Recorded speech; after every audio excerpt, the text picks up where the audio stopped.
विद्यार्थी मित्रांनो, अर्थशास्त्राची व्याख्या झाल्यानंतर अर्थशास्त्राचे दोन भागामध्ये विभाजन होते, दोन भागामध्ये वर्गीकरण होते. अर्थशास्त्राचा अभ्यास करण्यासाठी दोन शाखा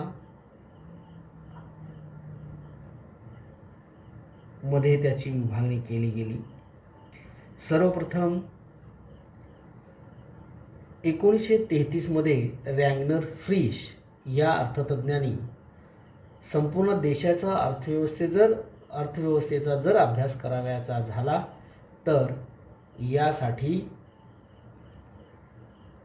या अर्थशास्त्राची विभागणी किंवा विभाजन करणं गरजेचं आहे असं वाटलं आणि त्यांनी 1933 मध्ये सूक्ष्म अर्थशास्त्र आणि स्थूल अर्थशास्त्र अशा दोन शाखामध्ये, दोन भागामध्ये या अर्थशास्त्राची विभागणी केली.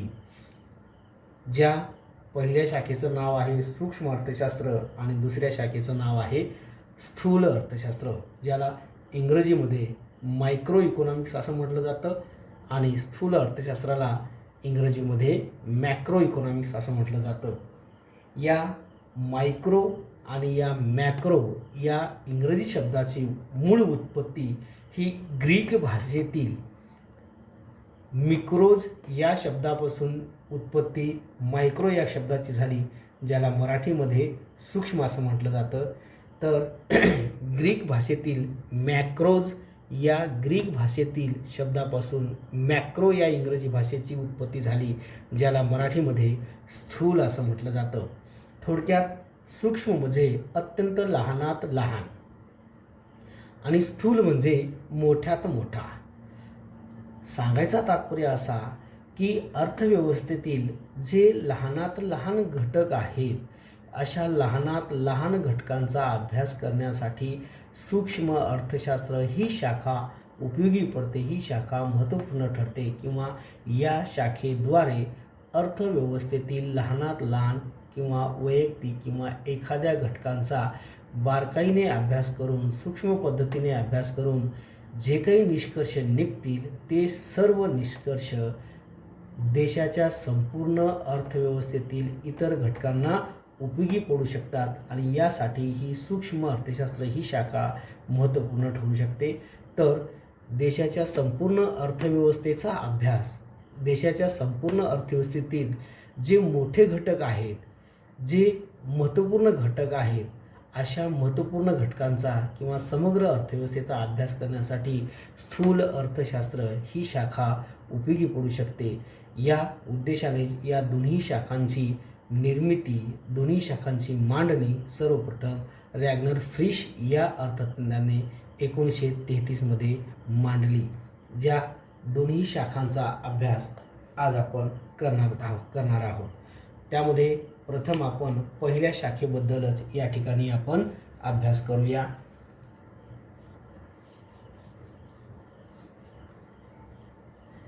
ज्या शाखेमध्ये ज्या वेगवेगळ्या संकल्पना आहेत, या संकल्पनांचा अभ्यास करण्यापूर्वी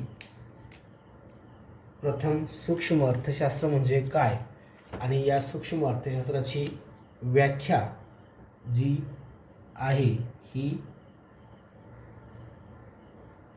कोणाची व्याख्या आणि ती व्याख्या कशी आहे याचं विवेचन करत असताना सूक्ष्म अर्थशास्त्र म्हणजे विशिष्ट उत्पादन संस्था, विशिष्ट कुटुंब, वैयक्तिक किमती, वेतन, उत्पन्न, वैयक्तिक उद्योग आणि विशिष्ट वस्तूंचा अभ्यास करणारे शास्त्र म्हणजेच सूक्ष्म अर्थशास्त्र होय.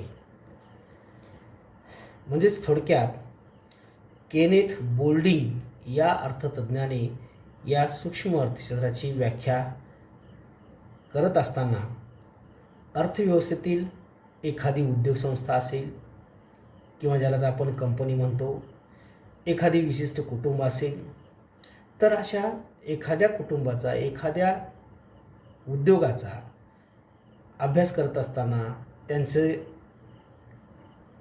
त्या उद्योगातील वस्तूच्या किमती असतील, त्या उद्योगाचं वेतन असेल, उत्पन्न असेल, बचत असेल, गुंतवणूक असेल, तर याबाबत इत्थंभूत माहिती एका उद्योगाची मिळवायची किंवा त्या एका उद्योगातील या विविध घटकाविषयी बचत, उत्पन्न, उत्पादन, गुंतवणूक, किमती या सर्व घटकाबाबत ज्या शास्त्राद्वारे किंवा ज्या शाखेद्वारे बारकाईने अभ्यास केला जातो अशा शास्त्राला, अशा शाखेला सूक्ष्म अर्थशास्त्र असे म्हणतात. या सूक्ष्म अर्थशास्त्रातील ज्या काही मूलभूत संकल्पना आहेत, या संकल्पनाचा जर विचार केला, सूक्ष्म अर्थशास्त्रातील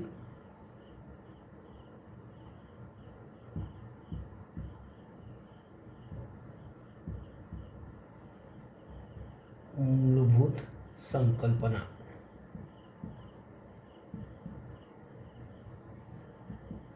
अनेक संकल्पना आहेत. त्यात पहिली संकल्पना आहे गरजा. अर्थशास्त्रात विविध प्रकारच्या ज्या संकल्पना आहेत त्यात पहिली संकल्पना आहे गरजा. आता गरज या शब्दाचा अर्थ जर विचारात घेतला,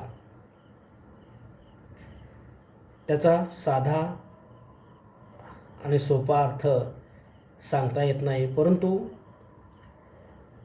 अर्थशास्त्रीय दृष्टीने जर गरज या शब्दाचा अर्थ विचारात घेतला तर समाधानाच्या अभावाची जाणीव म्हणजे गरज होय. समाधानाच्या अभावाची जाणीव म्हणजे गरज होय. जोपर्यंत मानवाला कोणत्याही प्रकारची एखाद्या वस्तूबद्दलची जाणीव निर्माण होत नाही तोपर्यंत तो गरज पूर्ण करू शकत नाही. जेव्हा त्याला एखाद्या वस्तूची, एखाद्या घटकाची उणीव भासते, अभाव निर्माण होतो, तेव्हा त्याला एखाद्या वस्तूबद्दलची जाणीव निर्माण होते, ज्याला आपण गरज म्हणतो, आणि ती गरज त्याला पूर्णपणे भागविता येते. तो ती गरज पूर्ण भागवण्याचा प्रयत्न करत असतो. म्हणजे ही गरज केव्हा निर्माण होते? जेव्हा आपल्याला एखादी वस्तू आपण कधीही उपयोगात आणलेलीच नाही, त्यावेळेला आपल्याकडे मुबलक पैसा आहे, ती वस्तू समोर दिसते आहे, तेव्हाच त्या वस्तूची आपल्याला गरज भासते आहे असं वाटतं. जर आपल्याकडे तशा प्रकारची पैशाची उपलब्धता, पैसे खर्च करण्याची क्षमता जर असेल तर ती लगेच गरज आपण पूर्ण करू शकतो. आपण मुबलक प्रमाणात एखाद्या वस्तूचा वापर केलेला आहे तर त्या वस्तूबद्दल आपल्याला आपल्या मनामध्ये अरे ही वस्तू आपण कधी वापरलीच नाही आहे असं आपल्या मनात कधी येणार नाही आहे. ही तर मी किती वेळा तरी वापरलेली आहे असं म्हणतो. आणि जी वस्तू वापरलेलीच नाही आहे, तिचा आपल्या उपयोगात, आपल्या वापरात अभाव आहे, आपण त्या वस्तूचा वापर करण्यापासून वंचित राहिलेलो आहे, असंच एखादी वस्तू जेव्हा आपल्या नजरेसमोर येते तेव्हा आपल्याला त्या वस्तूची गरज भागवायची आहे. मी ही वस्तू आतापर्यंत कधी वापरलेली नाही आहे, मी एक ना एक दिवस ही वस्तू वापरेन असं तरी म्हणतो. किंवा जर आपल्याकडे तशी क्षमता असेल, तसा पैसा असेल तर लगेचच अरे मी ही कधीही वस्तू वापरलेली नाही आहे आणि या मला आता वापरायची आहे, म्हणजे गरज लगेच त्या ठिकाणी निर्माण होते. म्हणून थोडक्यात गरज म्हणजे काय तर एखाद्या वस्तूचा वापर करण्याविना आपण वंचित राहिलो असेल असं जेव्हा वाटतं तेव्हा त्याला गरज असं या ठिकाणी म्हटलं जातं. आता या गरजा ज्या आहेत, या गरजा वाढण्याची प्रमुख कारणं कोणती आहेत तर नवीन शोध किंवा नवप्रवर्तनामुळे राहणीमानाचा दर्जा सुधारण्याची इच्छा, याच्यामुळे या गरजा निर्माण होतात. त्याचबरोबर लोकसंख्या वाढायला लागली की गरजासुद्धा वाढायला लागतात. आता या गरजा कशा पद्धतीनं वैशिष्ट्यपूर्ण असतात किंवा या गरजा कशा कोणकोणत्या असतात, कशा प्रकारे बदलत जातात, याचा जर विचार केला तर गरजा या अमर्यादित असतात.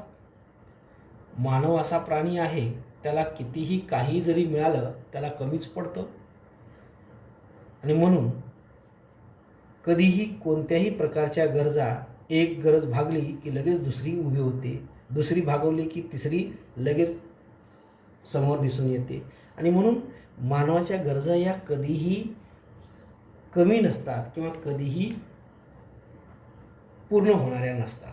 गरजा या पुन्हा पुन्हा निर्माण होणाऱ्या असतात आणि त्या कधीही संपणाऱ्या नसतात. त्यामुळं एक गरज पूर्ण करेपर्यंत दुसरी गरज पुन्हा निर्माण होते आणि अशा पद्धतीनं आपण नेहमी या पुन्हा पुन्हा निर्माण होणाऱ्या गरजा ज्या आहेत सातत्यानं पूर्ण करण्याचाच प्रयत्न करत असतो, ज्याला मानवाच्या गरजा या अमर्यादित असतात असं म्हणता येईल. त्याचबरोबर गरजा या पुनरुद्भवी असतात, पुन्हा पुन्हा निर्माण होणाऱ्या असतात. एक गरज भागवली की दुसरी गरज पुन्हा निर्माण होते आणि नेहमी या पुन्हा पुन्हा निर्माण होणाऱ्या गरजांच्याच पाठीमागे हा मनुष्य जन्मापासून मरेपर्यंतच धावत असतो. परंतु त्याच्या काहीच गरजा पूर्ण होतात तर काही गरजा पूर्ण न होताच त्याचं आयुष्य संपतं. साधारणपणे या गरजांचा जर विचार केला तर या गरजा वयानुसार बदलणाऱ्या असतात, लिंगभेदानुसार बदलणाऱ्या असतात, पसंतीक्रमानुसार बदलणाऱ्या असतात. आता इथेच तुम्हाला पुस्तकामध्ये दाखवेन, त्या चित्रावरून स्पष्ट होईल. इथे हे तिघेजण आहेत. एक लहान बाळ आहे, एक तारुण्य वयातला व्यक्ती आहे आणि एक उतार वयातील म्हातारी व्यक्ती आहे. म्हणजे जसं वय बदलतं तसं त्या त्या वस्तूची गरजसुद्धा निर्माण होत असते असं या चित्रावरून दिसतं. त्याचबरोबर गरजा यासुद्धा लिंगभेदानुसार पसंतीनुसार बदलणाऱ्या असतात. त्याचबरोबर गरजा या ऋतुमानानुसार सुद्धा बदलणाऱ्या असतात. बघा या चित्रामध्ये तुम्हाला स्पष्टपणे दिसून येईल. पहिल्या चित्रामध्ये उन्हाळा आहे, दुसऱ्या चित्रामध्ये पावसाळा आहे, तिसऱ्या चित्रामध्ये हिवाळा आहे. इथे पावसाळ्यामध्ये रेनकोटची आवश्यकता, उन्हाळ्यामध्ये पांढऱ्या कपड्याची गरज भासली, सावलीची गरज भासली. इथे पावसाळ्यामध्ये छत्रीची गरज भासली तर हिवाळ्यामध्ये रेनकोट स्वेटरची गरज भासली.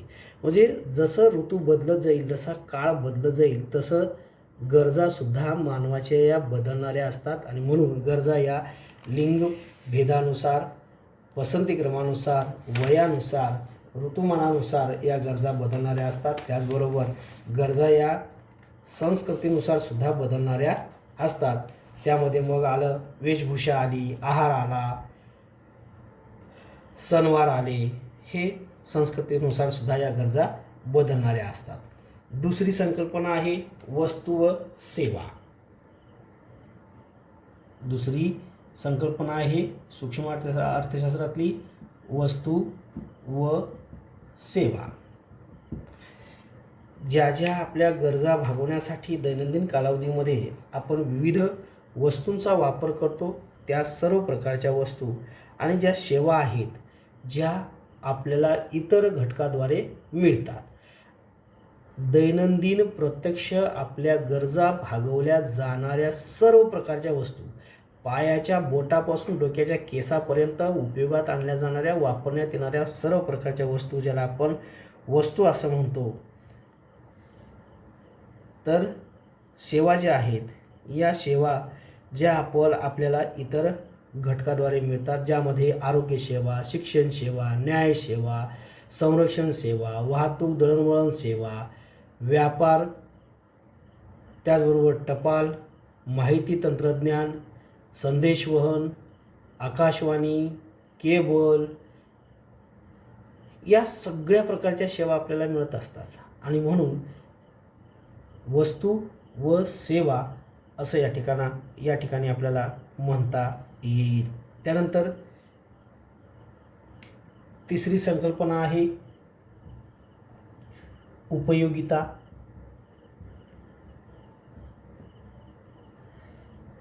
तिसरी संकल्पना आहे उपयोगिता. वस्तू व सेवामध्ये असणारी मानवी गरज भागवण्याची क्षमता म्हणजेच उपयोगिता होय. वस्तूमध्ये असणारी मानवाची गरज भागवण्याची क्षमता किंवा ताकद ज्याला उपयोगिता असे म्हणतात. आता उदाहरणार्थ घ्या, अन्न ही वस्तू आहे. अन्न या वस्तूमध्ये मानवाची कोणती गरज भागवण्याची ताकद आहे? भूक भागवण्याची. पाणी या वस्तूमध्ये तहान भागवण्याची. जेव्हा आपल्याला भूक लागते तेव्हाच आपल्याला अन्न या वस्तूमध्ये उपयोगिता जाणवते. उपयोगिता म्हणजे काय? तर एखाद्या वस्तूमध्ये मानवाची गरज भागवण्याची असणारी ताकद किंवा क्षमता ज्याला आपण उपयोगिता म्हणतो. तर ही उपयोगिता आपल्याला वेळ, काळ, स्थळ यानुसार बदलत असताना दिसून येते. जेव्हा आपल्याला भुकेची गरज आपल्याला भूक लागते तेव्हाच अन्न या वस्तूमध्ये उपयोगिता जाणवेल. जेव्हा तहान लागते तेव्हाच पाणी या वस्तूमध्ये उपयोगिता जाणवेल. जेव्हा आपण आजारी पडतो तेव्हाच आपल्याला डॉक्टरची उपयोगिता भासते. जेव्हा आपल्याला अभ्यासामध्ये अडचण येते तेव्हाच आपल्याला शिक्षकामध्ये उपयोगिता जाणवते. अशा विविध प्रकारे दैनंदिन जीवन जगत असताना अनेक वस्तूंचा आपण वापर करतो. हा वापर केव्हा करतो? जेव्हा आपल्याला गरज निर्माण होते आणि ही गरज पूर्ण करण्याची एखाद्या कोणत्या तरी वस्तूमध्ये तशी ताकद आहे, तशी क्षमता आहे असं वाटतं, ज्याला आपण उपयोगिता म्हणतो. तेव्हाच त्या वस्तूमध्ये उपयोगिता आहे असं जाणवतं. जेव्हा आपली कोणतीही गरज एखाद्या वस्तूमध्ये भागवली जाणार नाही असं वाटतं तेव्हा त्या वस्तूमध्ये उपयोगिता जाणवणार नाही. पोट भरलेलं आहे आणि पंचपक्वान्नानं भरलेलं ताट समोर आणून ठेवलं तर तुम्हाला त्या पंचपक्वान्नाने भरलेल्या ताटामध्ये उपयोगिता जाणवेल का? नाही. जेव्हा पोट रिकामं असेल, भूक लागलेली असेल तेव्हाच त्या अन्नामध्ये तुम्हाला उपयोगिता जाणवेल. आणि म्हणून उपयोगिता म्हणजेच मानवाची गरज भागवण्याची क्षमता ज्या वस्तूमध्ये असेल त्या वस्तूलाच या ठिकाणी उपयोगिता असं म्हणता येईल, किंवा वस्तूमधील मानवी गरज भागवण्याची क्षमता म्हणजेच उपयोगिता असं म्हणता येईल. त्यानंतर पुढची संकल्पना आहे मूल्य. पुढची आणि चौथी संकल्पना जी आहे मूल्य. मूल्य हे दोन प्रकारचे असतात. एक उपयोगिता मूल्य आणि दुसरा विनिमय मूल्य. उपयोगिता मूल्य हे एखाद्या वस्तूच्या मूल्याशी संबंधित असतं. एखाद्या वस्तूची उपयुक्तता म्हणजेच त्या वस्तूचे उपयोगिता मूल्य होय. उदाहरणार्थ, कोणालाही सूर्यप्रकाशासाठी किंमत द्यावी लागत नाही. सर्व सूर्यप्रकाश जो आहे मानवाला फुकट मिळतं, परंतु प्रत्येकासाठी तो आवश्यक असतो. आणि अर्थशास्त्रीय परिभाषेत सूर्यप्रकाशाला उपयोगिता मूल्य आहे असं म्हणता येईल, कारण तो विनामूल्य आहे. सूर्यप्रकाश आपल्याला विना मोबदला, विना पैसे खर्च करता प्राप्त होतो. त्यामुळं सूर्यप्रकाश हा विनामूल्य आहे. मात्र त्या सूर्यप्रकाशामध्ये उपयोगिता मूल्य आहे, कारण तो सूर्यप्रकाश आपल्यासाठी उपयुक्त आहे. उपयुक्त आहे मात्र तो विनामूल्य आहे. त्याला मूल्य नाही असं म्हणता येणार नाही, कारण त्याचा उपयोग आपल्या मानवी शरीराला होतो आणि त्यामुळं त्याला उपयोगिता मूल्य असं म्हणता येईल. त्यानंतर विनिमय मूल्य. या मूल्याचे 3 भागामध्ये वर्गीकरण होतं. उपयोगिता मूल्य, विनिमय मूल्य आणि विरोधाभास, ज्याला हिरे पाणीचा विरोधाभास असं म्हणता येईल. तर विनिमय मूल्य म्हणजे काय? तर एखाद्या वस्तूचे दुसऱ्या वस्तूच्या किंवा सेवेच्या रूपात व्यक्त केलेले मूल्य होय. एखाद्या वस्तूचे दुसऱ्या वस्तूच्या किंवा सेवेच्या रूपात व्यक्त केलेलं मूल्य ज्याला विनिमय मूल्य असं म्हटलं जातं. हे मूल्य पैशाच्या स्वरूपात सांगता येतं. त्या विशिष्ट वस्तूची किंमत निश्चितपणे ठरविता येते, ज्याला विनिमय मूल्य असं म्हणता येईल. ज्या वस्तूला पैशात किंमत मोजावी लागते त्याला आर्थिक वस्तू असं म्हटलं जातं. ज्या वस्तूला पैशाच्या स्वरूपामध्ये किंमत मोजावी लागते त्याला आर्थिक वस्तू असं म्हटलं जातं. उदाहरणार्थ टीव्ही, कार जे आहे अशा वस्तूंना आपण पैसे मोजतो, ज्याला आपण आर्थिक वस्तू असं या ठिकाणी म्हटलं जातं.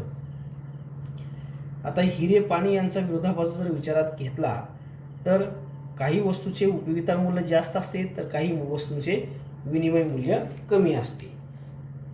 आता इथे पाणी ही वस्तू जी आहे या वस्तूचं उपयोगिता मूल्य कमी आहे, पण दुर्मिळतेमुळं विनिमय मूल्य जास्त आहे. आता इथे पाणी आणि हिरा यांची जर तुलना केली तर पाण्याची उपयोगिता ही मानवाला जीवन जगण्यासाठी सर्वाधिक महत्त्वाची आहे. म्हणजे त्याचा उपयोगिता मूल्य सर्वात जास्त आहे. परंतु जर विचार केला तर हिरा ही वस्तू कशी आहे, दुर्मिळ आहे, क्वचित आहे. ज्या दुर्मिळतेमुळं हिऱ्याचं मूल्य पाण्यापेक्षा जास्त आहे. आता इथे या चित्रामध्ये दर्शवलेलं आहे, इथे पाण्याची बॉटल जी आहे खाली ठेवलेली आहे, ज्याचं मूल्य काहीच नाही आहे असं दिसून येतं आहे. आणि इथे हिरा आहे ज्याचं मूल्य सर्वाधिक आहे असं दाखवलेलं आहे. इथे उपयोगिता मूल्य पाण्याचं जे आहे, पाणी ही वस्तू मानवाला जिवंत ठेवण्यासाठी किंवा सजीव प्राणी जे आहेत यांच्यासाठी कितीतरी महत्त्वपूर्ण आहे. पाणी नसेल तर आयुष्यच नाही असं वाटतं. अर्थात याचं उपयोगिता मूल्य हा सर्वात जास्त आहे. मात्र हिरा ही वस्तू दुर्मिळ आहे, क्वचित कुणाकडेच आणि कुठेतरीच मिळते. त्यामुळं याचं पैशात मापन करता येणं शक्य होतं, पैशात याचं मूल्य मोजता येतं. त्यामुळं याचं विनिमय माध्यम जे आहे हे विनिमय मूल्य जे आहे हे सर्वाधिक आहे. उपयोगिता मूल्य इथं पाण्याचं जास्त आहे, मात्र विनिमय मूल्य पैशाची तुलना या पाण्याशी जर केली, पैशाची तुलना हिरा आणि पाणी या दोघांमध्ये जर केली तर इथे पाण्यापेक्षा हिऱ्याचं मूल्य, ही वस्तू दुर्मिळ असल्यामुळे याचं जास्त आहे हेच या ठिकाणी दाखवलेलं आहे. आणि म्हणून हा विरोधाभाससुद्धा आहे. एखादी वस्तू चोहीकडे उपलब्ध होते आहे, ज्याचं व्हॅल्यू जो आहे, ज्याचं उपयोगिता मूल्य जे आहे भरपूर आहे, पण त्याचं पैशात जर मापन केलं तर अत्यंत कमी आहे. मात्र ही वस्तू कुठेतरीच मिळते, कोणाकडे तरीच मिळते, मात्र याचं विनिमय मूल्य सर्वाधिक आहे. पैशात जर याचं मापन केलं तर पाण्यापेक्षा जास्त आहे. आणि म्हणून इथे हिरा हा पाण्यापेक्षा कितीतरी मौल्यवान आहे असं या ठिकाणी दर्शवलेलं आहे. अशा पद्धतीनं या मूल्यांची तुलना आपल्याला करता येईल.